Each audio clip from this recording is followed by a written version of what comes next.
Bonjour les parents, je vais vous parler maintenant d'un sujet un petit peu difficile parce que toujours accompagné de chagrin, c'est la fausse couche précoce en particulier. Voilà, avant de continuer, je vous rappelle que sous la vidéo, vous trouverez le lien qui vous permet d'accéder aux 4 vidéos gratuites. Alors, la fausse couche précoce, bon, quoi qu'il en soit, hein, quel que soit le stade de la grossesse où on fait une fausse couche, c'est toujours très traumatisant. Et pour cause, dès qu'on est enceinte, lorsque c'était une grossesse souhaitée, c'est-à-dire dans 9 cas sur 10 à l'heure actuelle, puisqu'on a les moyens de ne pas garder une grossesse si on ne le souhaite pas. Alors dès qu'on apprend qu'on est enceinte, on investit totalement cette grossesse, on se projette, on la fantasme cette grossesse. Du coup, si elle échoue, c'est un immense chagrin, c'est un traumatisme réel qu'il faut prendre en compte, qu'il ne faut pas c'est très difficile de supporter les gens qui vous disent non mais c'est bon, ça va, c'était le tout début, tu en auras d'autres. Oui, ben oui, certainement il y en aura d'autres, mais celui-là il est passé et on en tient compte, on ne l'efface pas, il est bien là. Il va falloir attendre un petit peu, ça dépend de la personnalité hein, de chacun, mais parfois il faut un petit temps en tous les cas pour faire le deuil de ce premier bébé.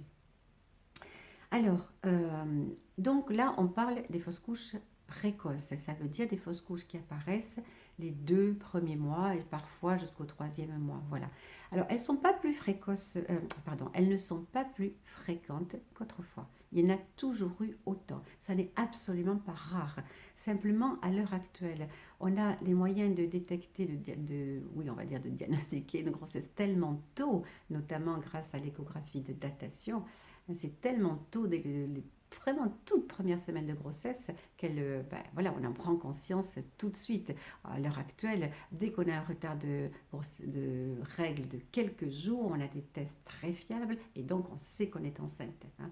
Alors voilà pourquoi on peut avoir l'impression qu'elles sont plus fréquentes qu'avant. Elles ne le sont pas plus fréquentes avant. Il y a toujours eu autant de grossesses de fausses couches précoces. Il y en a toujours eu autant, simplement maintenant on en a connaissance effectivement tout de suite parce que on a eu connaissance très très tôt de cette grossesse qui avait démarré.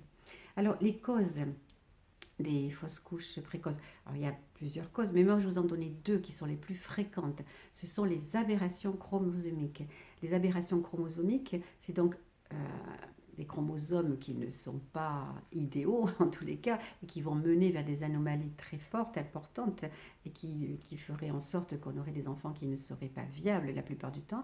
On n'a pas à intervenir. C'est la nature elle-même qui fait le tri et qui va faire en sorte qu'on évacue hein, ces embryons qui ne sont pas des embryons de qualité, qui ne sont pas des embryons viables. Donc, il les évacue naturellement, spontanément. Voilà, ça c'est la première cause de fausse couche précoce. Et puis, il y en a une deuxième, c'est lorsque le placenta était très bas inséré.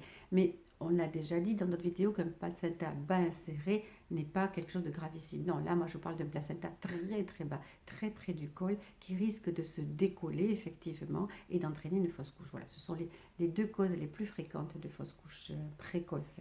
Alors, les conseils à vous donner dans des situations un petit peu difficiles comme ça, réalisez surtout pour les mamans qu'en aucun cas tu n'es responsable de la fausse couche. En aucun cas. Tu n'y es pour rien. C'est comme ça, une aberration chromosomique, c'est naturel, tu n'y es pour rien du tout. Et puis un placenta bas inséré, qu'est-ce que tu peux y faire hein. Donc enlève cette idée de toute responsabilité de ta part. Ça te permettra de remonter un petit peu plus rapidement peut-être. Et puis, il va falloir, après cette fausse couche, reprendre confiance totalement en toi, en sachant que c'est quelque chose de fréquent et qu'en aucun cas t'empêchera d'entamer une nouvelle grossesse. Donc, reprendre confiance en toi, être bien entouré.